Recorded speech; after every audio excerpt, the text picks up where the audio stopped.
Το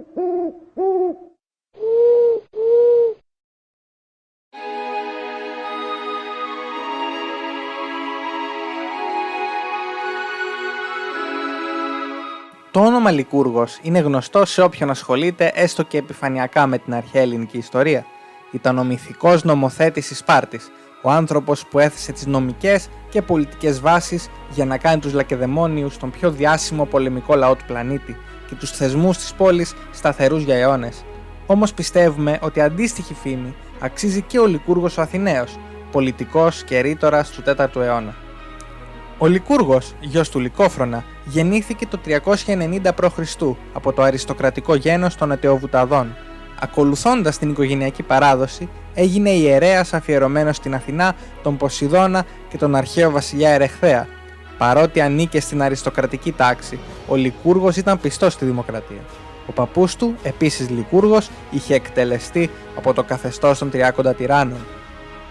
Οι πηγές που έχουμε για τη ζωή του Λικούργου, η βίη των Αττικών ρητόρων του Ψευδοπλουτάρχου, η ιστορία του Διόδωρου του Σκελιώτη, το βυζαντινό λεξικό Σούδα και η βιβλιοθήκη του Βυζαντινού Πατριάρχη Φωτίου σκιαγραφούν έναν αξιοθαύμαστο χαρακτήρα και στην προσωπική και στην πολιτική ζωή. Ο Λικούργος ήταν αυστηρός και αδέκαστος, με τυφλή αφοσίωση στα συμφέροντα της πόλης και της δημοκρατίας. Στη ζωή του ήταν ασκητικός, φορούσε ένα μόνο χιτώνα χειμώνα καλοκαίρι, κυκλοφορούσε ξυπόλυτος και κοιμόταν πάνω σε μια μάλινη προβιά. Όταν είδε ένα φορεϊσπράκτορα να σύρει στη φυλακή τον φιλόσοφο Ξενοκράτη, επειδή δεν είχε να πληρώσει την εισφορά των μετίκων, τον χτύπησε με το ραβδί του και έκλεισε εκείνον στη φυλακή.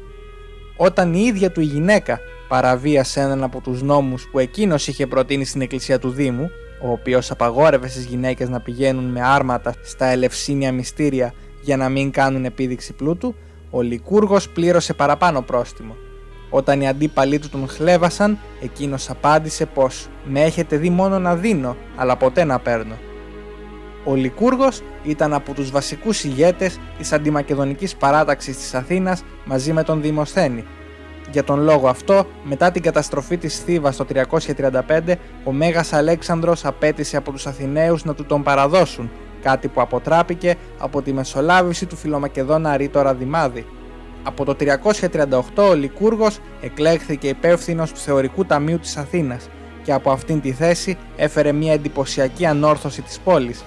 Διπλασίασε τα έσοδα του κράτους, έφτιαξε εγκαταστάσεις για το στόλο και αύξησε τον αριθμό των πλοίων στα 400, ενώ ετοίμασε συνολικό εξοπλισμό για 1000.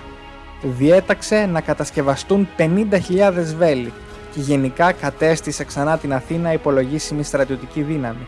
Παράλληλα, ξεκίνησε ένα μεγάλο πρόγραμμα δημοσίων έργων, επιμαρμαρώνοντας το θέατρο του Διονύσου και ανακαινίζοντας το γυμνάσιο του Λυκείου και το Παναθηναϊκό στάδιο. Ξαναέφτιαξε τις 7 χρυσές νίκες που οι Αθηναίοι είχαν λιώσει κατά την περίοδο του Πελοποννησιακού πολέμου, ενώ, ίσως το πιο σπουδαίο απ' όλα, φρόντισε για την κωδικοποίηση του έργου των τραγικών ποιητών Αισχύλου, Σοφοκλή και Ευρυπίδη. Από την άλλη, ο Λικούργος υπήρξε ανελαίητος απέναντι σε όσους θεωρούσε προδότες και διεφθαρμένους. Από φιλολογικής άποψης, η ρητορική του τέχνη δεν έφτανε εκείνη του Δημοσθένη, όμως μιλούσε με αμεσότητα και συναισθηματική φόρτιση, εμπνέοντας τον πατριωτισμό και το φιλότιμο των Αθηναίων. Πέτυχε την εκτέλεση του στρατηγού Λυσικλή, ο οποίος υποχώρησε πανικόβλητος στη Χερόνια και άφησε πίσω του άταφους νεκρούς. Του Διήφιλου, ο οποίος έκλεβε το ασίμι από τα ορυχεία του Λαβρίου, και του Αρεοπαγίτη Αυτόλικου, ο οποίος ενώ οι Μακεδόνες πλησίαζαν στην πόλη, φυγάδευσε εκτός Αττικής στην οικογένειά του.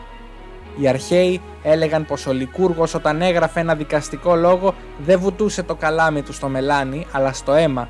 Η δικαιοσύνη και η αυστηρότητά του έμειναν ιστορικές ως τη Ρωμαϊκή εποχή. Από τους 15 λόγους που εκφώνησε ο Λικούργος, σήμερα έχει σωθεί μόνο ένας, ο κατά Λεοκράτους. Ο Λεοκράτης ήταν ένας πλούσιος χαλκουργός, ο οποίος μόλις έμαθε ότι οι Μακεδόνες νίκησαν στη Χερόνια, πήρε τα χρήματά του, πήρε και την αγαπημένη του εταίρα και το έσκασαν από την Αθήνα, αντί να μείνει να υπερασπιστεί την πόλη. Έφτασε με πλοίο στη Ρόδο, όπου για να δικαιολογηθεί για τη φυγή του, άρχισε να διαδίδει πως η Αθήνα είχε ήδη κατακτηθεί, με αποτέλεσμα οι Ρώδιοι να συλλαμβάνουν όσα πλοία με σιτάρι πήγαιναν προς τον Πειραιά, απειλώντας επιπλέον την πόλη με λιμοκτονία.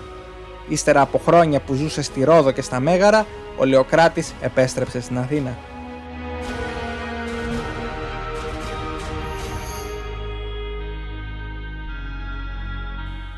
Ο Λικούργος, μην αντέχοντας να βλέπει να κυκλοφορεί ανέσχυντα στην πόλη και στις θρησκευτικές της τελετές ένας δειλός που εγκατέλειψε την πατρίδα, τη δημοκρατία και τους τάφους των προγόνων, τον οδήγησε σε δίκη.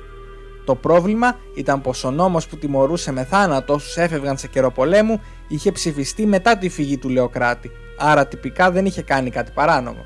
Ο Λικούργος επικαλέστηκε το πατριωτικό συναίσθημα των Αθηναίων και τις θυσίες των ίδιων και των προγόνων τους οποίους ο Λεοκράτης εξευτέλισε.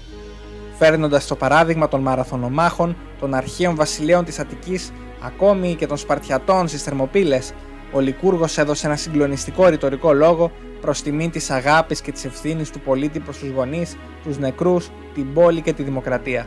Ο Λεοκράτης γλίτωσε για μία μόλις ψήφο.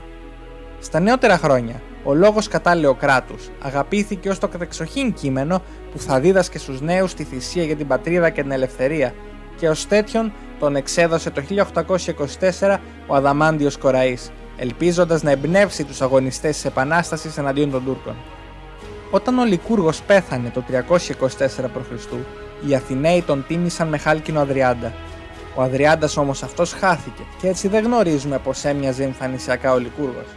Επειδή όμως οι αρχαίοι Έλληνες απεικόνιζαν τους ανθρώπους όχι τόσο με βάση τη φωτογραφική ακρίβεια, αλλά εκφράζοντας το πρόσωπό τους ψυχικά χαρακτηριστικά, ζητήσαμε από τον φίλο μας, ζωγράφο Νικόλαο Θεσσαλό, να φανταστεί πώς θα μπορούσε να έμοιαζε ένας πατριώτης, τίμιος και αμήλικτος ιερέας και πολιτικός. Ελπίζουμε το αποτέλεσμα να σας αρέσει.